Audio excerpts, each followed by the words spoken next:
So we will stick in the SEC, as LSU, Brian Kelly. Talk about the momentum at the end of the year on the field. And then they've done a complete 180 here the last 3-4 weeks, as they've had a really strong portal and kind of end of the season here off the field. Big weekend for them. Bunch of guys that they picked up, but a few guys what we really want to hone in on and talk about, breakdown, starting with Patrick Payton, edge rusher out of Florida State, originally out of Miami. So we've followed his high school career out of Miami Northwestern. Was a guy that was a really skinny, almost like a defensive back coming out of high school at Miami Northwestern, put on some good weight, was ACC Freshman of the Year in 2022, and someone who had a bit of a disappointing year, I would say, was heavily on NFL radars after the season that he had a couple years ago with Florida State, but has a real opportunity here to kind of put himself back in the good standing of the NFL and continue to develop as a pass rusher. And not only as a pass rusher, I think against the run more than anything. Yeah, so just big picture, we've talked about Missouri, Auburn, Florida, right? Teams that are trying to push into that tier right under, where Alabama, teams that are trying to add and get into the playoffs and get into that playoff tier and that are knocking on the door. But I appreciate you, Hassan. Hit the like button. So these teams are trying to get to that next level. With a Patrick Payton, this is someone we've watched, like you mentioned, since high school. I compare him to like a Greg Rousseau in terms of Greg Rousseau was a safety in high school, 6'5", 6'6", eventually I think he might be even almost 6'7" now. Grew into a defensive end, continued to blossom, and is now one of the best players in the AFC defensively for the Buffalo Bills. I'm not saying Payton's on that exact trajectory, but he is also from Miami. He is also 6'5" plus. He was a safety that just outgrew the position. Like you mentioned, Pete, went to Northwestern, had success there, and really exploded onto the scene at FSU as the Rookie of the Year. I think stat-wise, you look at the stats, 110 tackles, 32 tackles for loss, 16 sacks. What's not to like? The run defense this year was a big concern, a major reason why he's not at the pros, a major reason why FSU didn't have that great of a year on defense.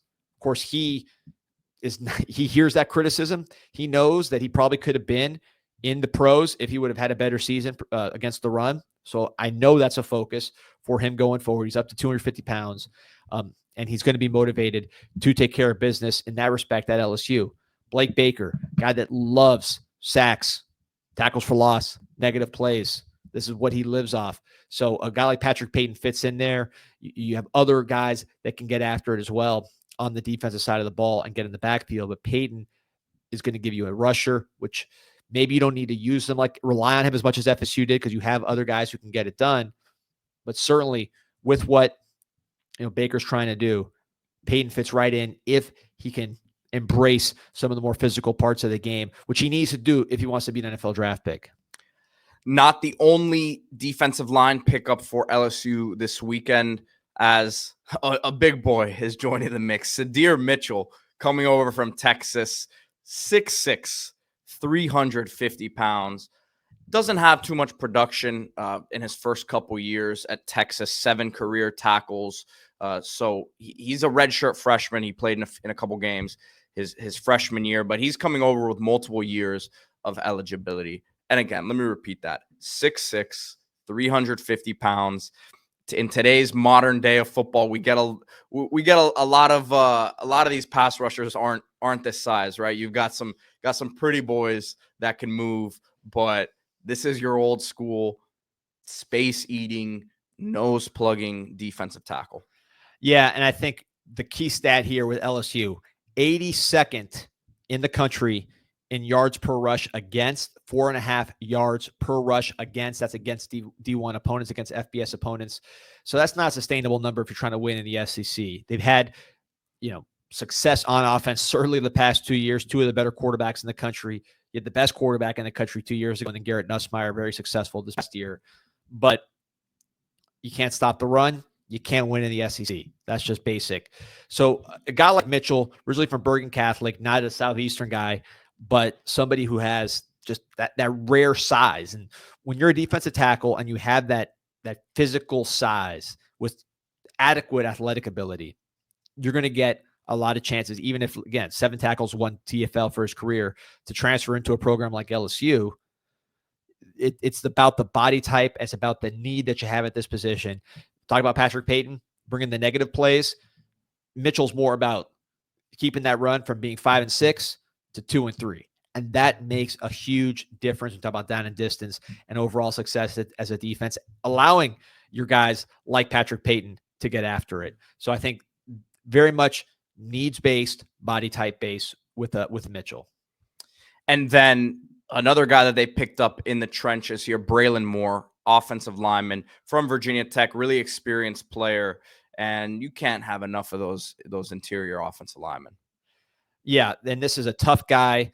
We saw him in person here. Obviously, we're Miami, Florida-based podcast. We saw him when he was down here to play the Miami Hurricanes, and that was a very, very good running game for Virginia Tech. Very, very good. It was a strength of the team, one of the top 30 in the country.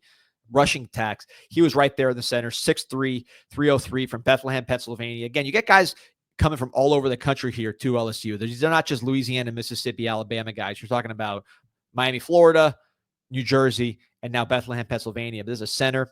PFF grade, about 70 as a blocker the past 2 seasons. 2 years of eligibility. You had DJ Chester at center. Does he move to guard now with the addition of Moore? Something to consider. But this is a nasty player, somebody who's going to open up your running game. I think LSU, of course, you're bringing back Nussmeier. You signed Van Buren as the quarterback in waiting, so to speak, after losing Underwood. You're going to throw the football down the field, but you need to rush the football. LSU's at its best when they can run the football. You talked about Sydir Mitchell stopping the run. You got to run it on the other side of the ball. And I think that is where someone like Moore really helps you out. You look at LSU last year running the ball, 78th in the nation in yards per rush, 4.1. So you're seeing the same stat on 2 sides of the ball. 78th in yards per rush, and you're in the 80s in yards per rush against. That's not winning football in the SEC. I don't care how good Nussmeier is, and I'm a huge Nussmeier fan. You could add receivers. You can add different positions, but you have to run the football. You have to stop the run in the SEC. I think that's what Moore brings on the offensive side, and this is what Mitchell brings on the defensive side. And then with Payton, that's the getting off the field on 3rd down with the ability to sack the quarterback. So LSU's trying to put the pieces together here to get this thing right around Garrett Nussmeier. And I think the running game on both sides of the ball is what they're focused on beefing up.